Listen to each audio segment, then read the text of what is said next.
उषा का सगा बेटा सुनील और बहू कीर्ति उन्हें उनके सौतेले बेटे के साथ छोड़कर जा रहे होते हैं। बेटा, तेरी जब कमाई बढ़ जाएगी कम से कम तब तो मुझे तू लेने आ जाना। हाँ हाँ माँ, क्यों नहीं। चलो भी, अब कितना लेट कर दिया है, टैक्सी इंतजार कर रही है बाहर। हाँ हाँ चलो। सुनील और कीर्ति चले जाते हैं और उषा उन्हें जाता हुआ देख उदास हो जाती है।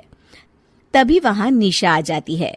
अपनी सास को उदास देख निशा उनके पास जाती है।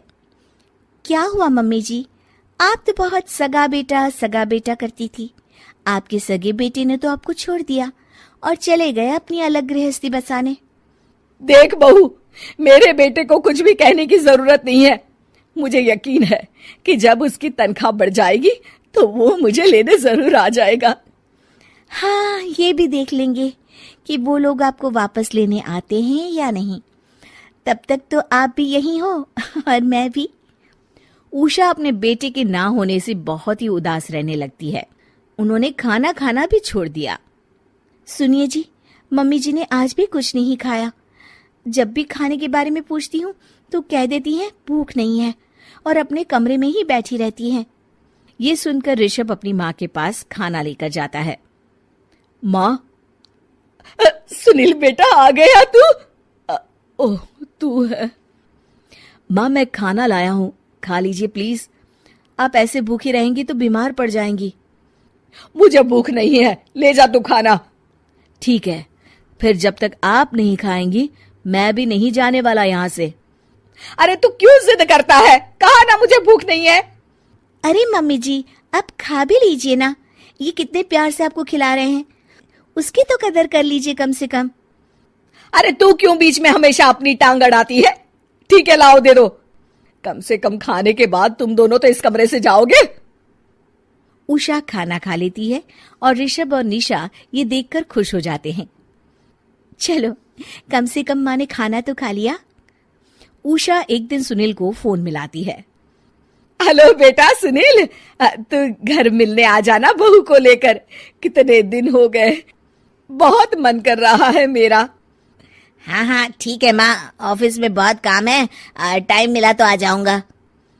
सुनील फोन काट देता है। हेलो सुनील बेटा। सुनील की बात सुनकर उषा उदास हो जाती है। तभी वहां ऋषभ आ जाता है। माँ, ये देखो, मैं जलेबी लाया हूं तुम्हारे लिए, तुम्हें बहुत पसंद है ना? उषा जलेबी देखकर बहुत खुश हो जाती है। अरे वाह, जलेबी ला दे। उषा जलेबियां खा रही होती है और ऋषभ अपने कमरे में चला जाता है। देखा मम्मी जी, आपका ये कितना ख्याल रखते हैं, और प्यार सगे और सौतेले से नहीं आका जा सकता। आपको उदास देखकर ये आपके लिए तुरंत जलेबी ले आए, यही तो प्यार होता है।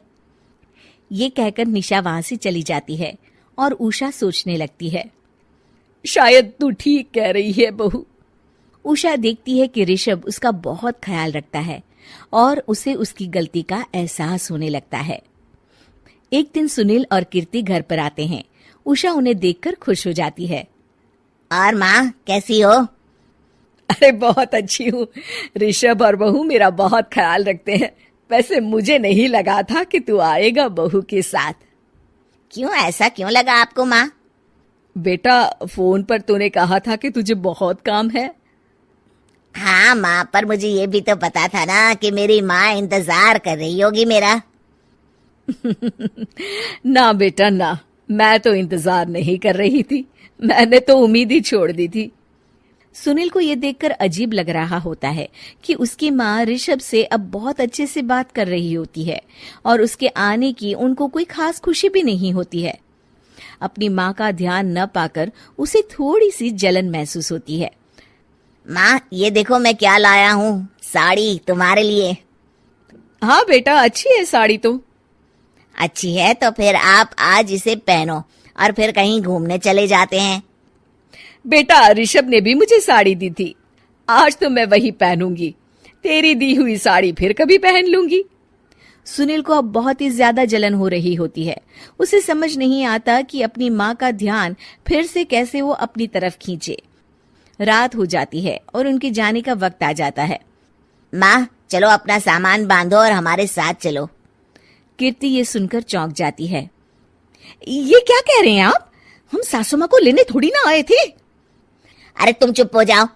माँ चलो जाओ, अपना सामान बांध लो। आप मेरे साथ आ रही हो, मैंने कह दिया तो कह दिया।